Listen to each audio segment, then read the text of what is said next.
Alrighty, so you want to get a 40 plus in VCE English Language. Well, today I'm going to show you how to do that with a focus on informal short answer questions using the 2022 VCAA exam, which I actually did myself in year 12 as my real exam and got a near perfect scoring. Now, if it's your first time here, welcome. My name is Sepanta. I'm one of the tutors on the Eng Lang Pro team, and we all scored in the top 1% of the state. And our mission is to firstly help you excel in the subject by breaking everything down into clear step-by-step instructions and templates that you can use, and two, and more importantly, in my opinion, to really help you become an excellent communicator in the process. We want you graduating from the subject, sure, with a great study score, an ATAR, and also a really useful life skill. So that said, let's jump into the video. So what do I have here? On my left, we've got the questions for the 2022 VCAA exam, and on the right, we've got the transcript.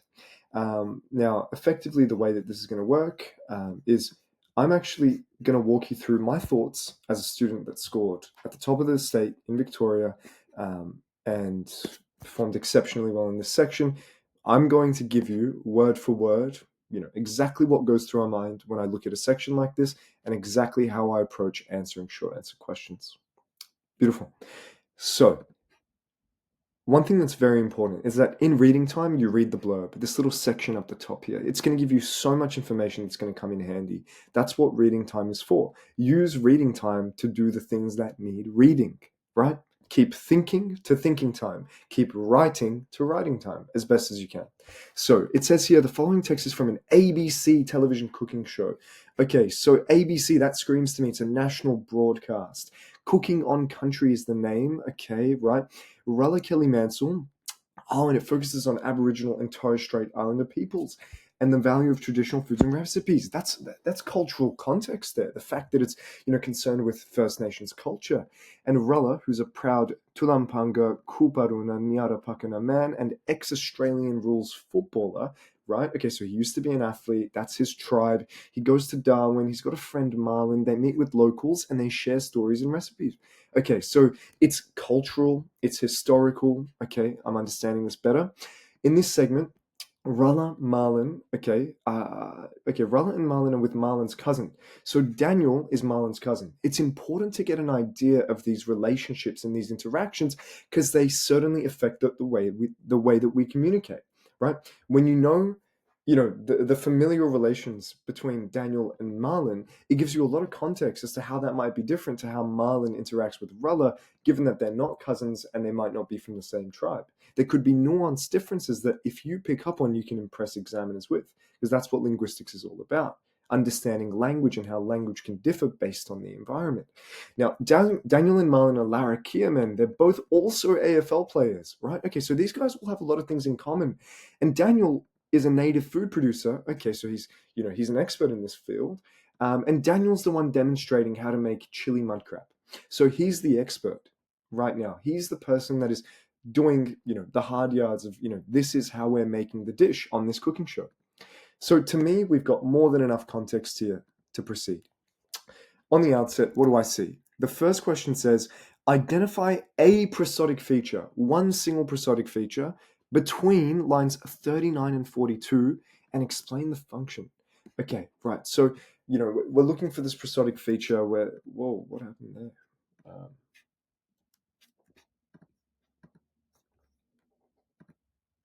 No, we're back. That's all good. So I'm seeing this prosodic feature, lines 39 and 42, and it's asking me to talk about the function. So when I'm really thinking about, talking about function and what all these things might indicate, the first thing that I'm thinking here is, okay, this question is only 2 marks, so I shouldn't be wasting too much time on it. I should straight away go to lines 39 and 42, and because it says prosodic feature, I'm instantly thinking about all these symbols, because all these symbols are all about prosodics. So, telling me that it's a fast-paced, rising pitch, falling pitch. Okay, so when I go to lines 39 to 42, okay, I'm seeing a bunch of these symbols, but the easiest one for me to always talk about is emphatic stress, denoted by the underline. So what am I going to say here? The prosodic feature of emphatic stress is used on line 42 in the plural noun cousins, right? Full stop.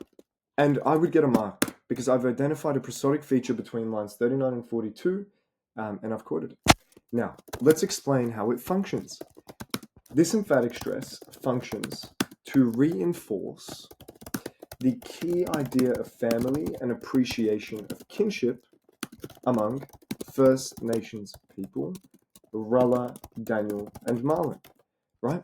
Now, notice how I'm so specific to the context. I'm talking about their culture, their names, and just in case, it's also asking for one of Jacobson's official functions, of which we have referential, conative, metalinguistic, poetic, we have phatic, and oh, I always forget the last one. What's the last one? I always forget one of them for some reason. Oh, what is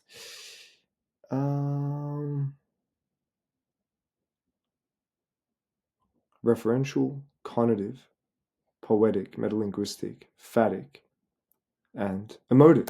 Beautiful. Got it. Okay, we'll get rid of that bit. So really, just in case they're looking for one of Jacobson's 6 functions, I'm also going to mention that this referentially communicates their appreciation of their cousins. And I would get my second mark there. There we go. Now, question 2. I need one example that helps me identify the verb tense between lines 7 and 10. And then I need to explain how the tense helps achieve a purpose of this text. Okay, so let's go to lines 7 and 10. They're making it really easy for us here, right?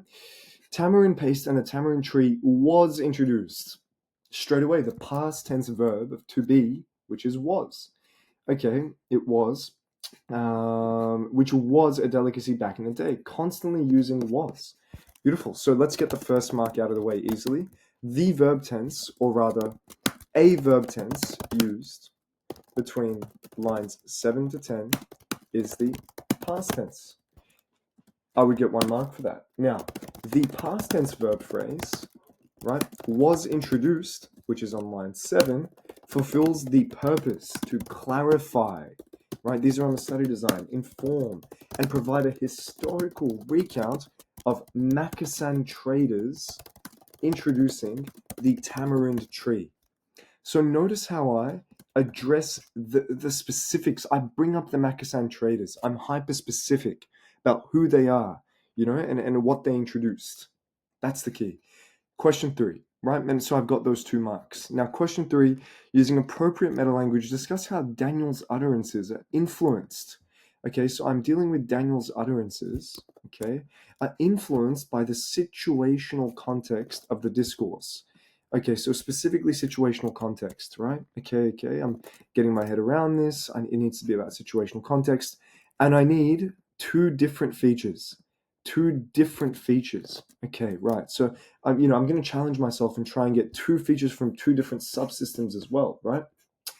What's important here is to assess the actual situational context and think, well, a part of situational context, we have things like field, function, audience, register, relative power, relationships, roles, mode, setting, cultural context, purposes. We have tenor, right? So what's really relevant here? Well, the situational context of this show is that it's a cooking show.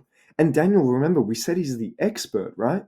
So what might that influence him to do? Well, due to the situational context of this transcript being a cooking show broadcasted on live television, DM uses nouns in the semantic field of cooking ingredients, right? Evident in the listing of chili, ginger, garlic, which happens right here on line 14, right? Now, I would get 1 mark right there, approximately, right? Now, this allows lexical efficiency in clarifying the ingredients used without unnecessary lexical repetition, to define kind of what listing is there. Suitable for a cooking show broadcasted nationally. So now I explain why it's even important to be lexically efficient, because we're being broadcasted to the nation. So it's important to keep that in mind. Now, what's my next feature going to be? Well, a little bit further down here, right? DM uses a declarative. We don't want to get, we don't want to do too much. We just want a bit of the juice to get in there. And then he also uses an imperative here. Be nice and generous with it. So what does that show? He's giving an instruction. That's in line with, his role as the expert, right? So I might say, additionally, DM uses the declarative. We don't want to do too much. We just want a bit of, and then do the little pause here, juice to get in there, right? And then he finishes on rising pitch. It doesn't really matter too much, as well as imperative sentences such as be generous with it, right? Which is on line 24. Now let's explain what that actually does. Let's say that gets me another mark, right? So this is because Daniel is leading the preparation of the chili mud crab as the expert on this cooking topic. Now, this is suitable in order to produce the best chili mud crab dish possible, once again, on national television, as a native food producer, right? And we'd get another half mark there, so that it adds up to 3 marks across it. Because with 3 mark questions, we want to have 2 examples and 2 analyses, right? And each example is normally 1 mark, and each analysis is about 0.5 mark, or either way. Doesn't really matter. The point is you need 2 examples and 2 analyses to really be in the safe zone, right? Because remember, examiners compare you to other papers around you, right? And that's important to keep in mind, whether consciously or not, right? Next, we've got analyze 2 different language features between lines 53 and 70. Okay, 53 and 70. What does that look like? We're here. Done. 53 and 70, sure, that have been used by Ruller to help demonstrate his identity. Okay, right. Now, what's important to keep in mind here is that Ruller's identity has 2 streams, right? Now, identity in general has 2 streams, right? We have extrinsic identity, our identity on the outside, and then our identity on the inside, right? So on the outside, the obvious stuff, he's an ex-AFL player, he's a host, he's a First Nations person, but on the inside, he seems to be a bit curious. It's about his personality, his traits, he's asking questions. You have to be really psychologically and emotionally aware to pick up on these things, right? He seems to be emotionally connected to his friends and family. He seems to deeply appreciate cuisine and food. So what might I say? Well, I might say, Ruller uses the noun phrase top and tucker, line 55, when describing the chili mud crab dish they have cooked, right? Now, this colloquial Aboriginal Australian English is commonly used to denote the north of Australia's Indigenous cuisine, while noun tucker, line 55, is commonly used to describe outback food, right? Showing Ruller's identity as a First Nations person who is avidly interested in food, right? And is from, you can say Northern Australia, right? So you've kind of covered the bases there. And again, we get a portion of the mark for that explanation. Now, let's give another example.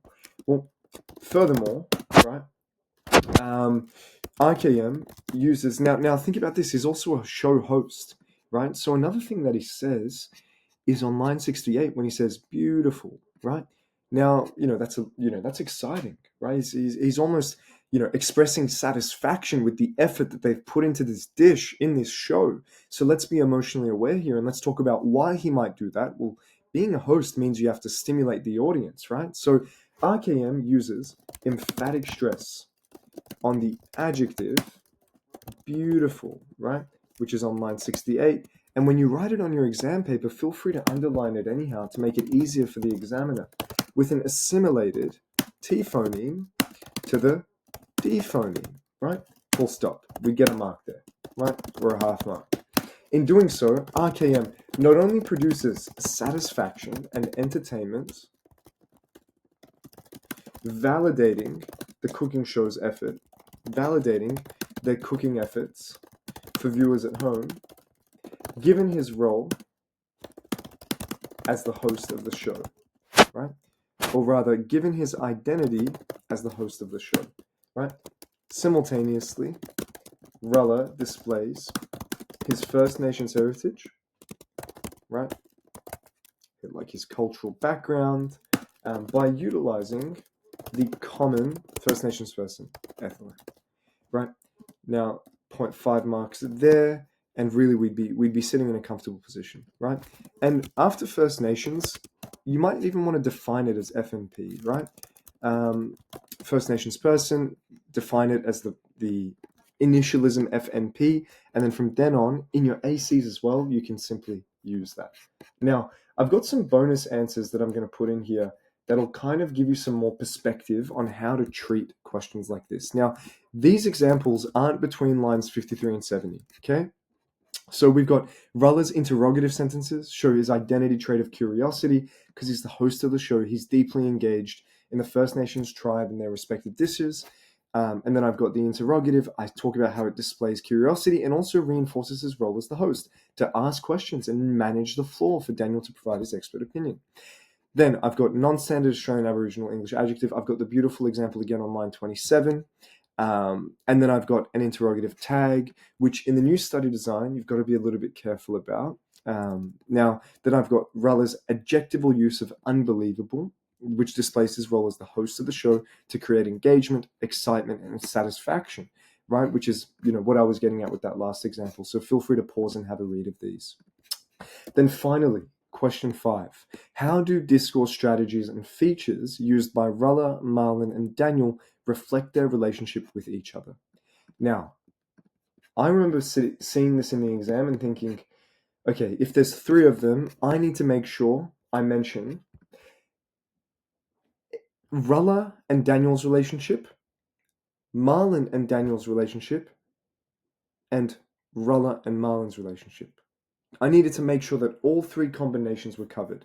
So that I had Ruller plus Daniel, I needed to have Marlon plus Daniel, and I needed to have Ruller plus Marlon, right? So that every interaction was covered for, right? And why is that? Because 5 markers need 3 examples and 3 analyses, right? So you need to treat it like a 6 marker. And remember, they're kind of like mini ACs. So split your ideas into 3 distinct mini paragraphs, right? So once again, each example needs to have different meta language. You need to show me a variety, right? And really, what is it asking for? Discourse strategies and features. And. Very important to keep in mind there, right? Used by Ruller, and it's and. So let's make that one red to make it stand out, right?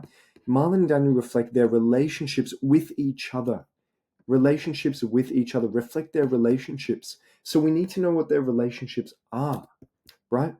So when we talk about these spoken discourse features and strategies, they need to actually relate to one another. It needs to be a spoken discourse feature that relates to a spoken strategy, which then needs to depict something about the relationship between Ruller, Marlon, and Daniel. And what does that mean? It means we need to variate our 3 mini paragraphs to describe Ruller and Marlon's relationship, Daniel and Ruller's relationship, and then Marlon and Daniel's relationship. Every combination must be looked at. And really, we need to ask ourselves, what relationships do they even have with one another? So let's see what our options are. They're cousins, Well, M and D are cousins. They are all colleagues. They are all ex-AFL players with mutual understanding. Why are my settings open there? There we go. We're back. Technical difficulties, guys. I don't know why that happened. And once again, they're all co-hosts. They have host versus interviewee relations, and they're all First Nations people that really understand, I guess, their culture, what it means to be Indigenous, and so on, right? So Let's start, talking about this, right? Hold on a second. Let me just capitalize M and D for the principle of it all. Now, at this stage, you need to keep in mind that really, right, when you kind of identify this relationship and you justify it, remember that your feature needs to link to an overall discourse strategy, right? Of which topic management, flaw management, things like minimal response, and some features that can contribute to that could be like adjacency pairs. It's an interview of some sort. They're asking each other questions, right? So on exam day, you'll probably, depending on the study score that you're going for, right? I gave myself about 5 to 8 minutes to do the 5 marker on exam day, but feel free to take up to 10. Any more than 10 is probably excessive, right? So let's have a bit of a conversation here about, how we can actually answer this question. So line 45, RKM asks a question. Just chuck it in a bit like this. Yep, straight in, right? So that's an adjacency pair. That's great to talk about, right? I'll say the interrogative. Just chuck it in a bit like this. We've got line 45, follows Daniel's declarative. We're just going to get the mud crab in, right?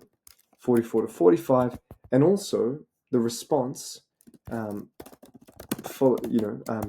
the response from Daniel, which goes, yep, I believe it says yep straight in right there. Yep, straight in, right? There we go. And that's on line 45, right? Sorry, that's on line 46, right? I'm going to put a full stop there. This forms an adjacency pair. Straight into my discourse feature, an adjacency pair, right?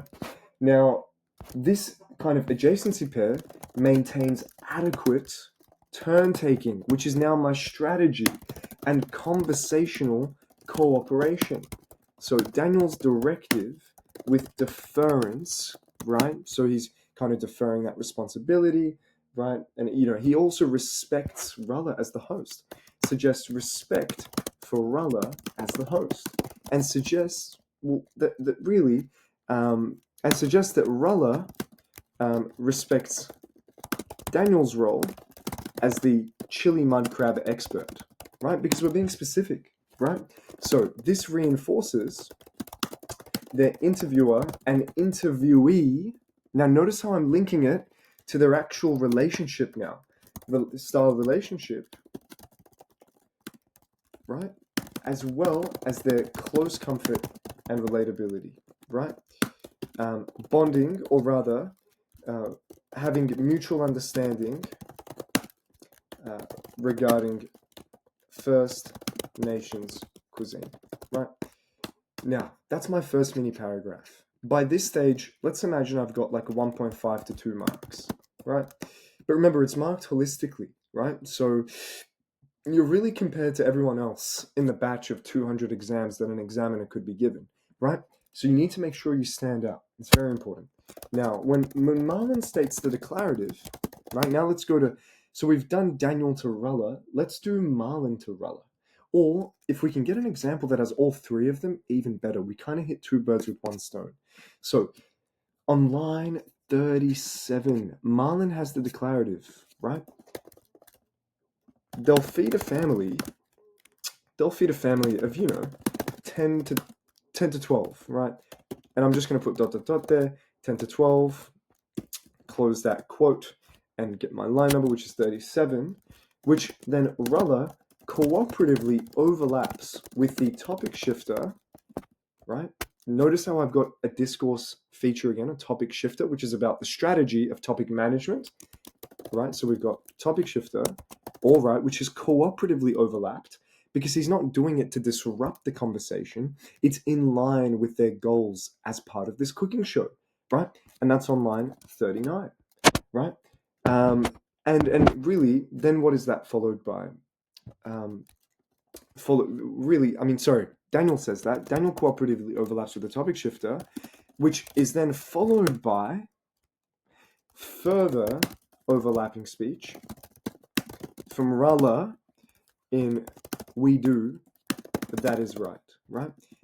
Which is on 40. Now I'm going to put a full stop there, and now it's time to actually explain everything that I've kind of quoted here, because eventually you have to explain what's happening, right?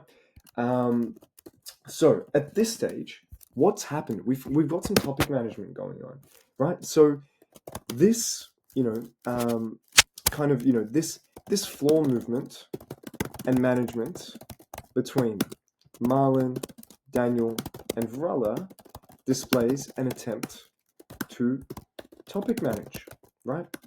What are they actually managing the topic around? Tell me what the topic is, right? Well, we're acknowledging Marlon's cultural commentary on how First Nations families feed and feast together, right?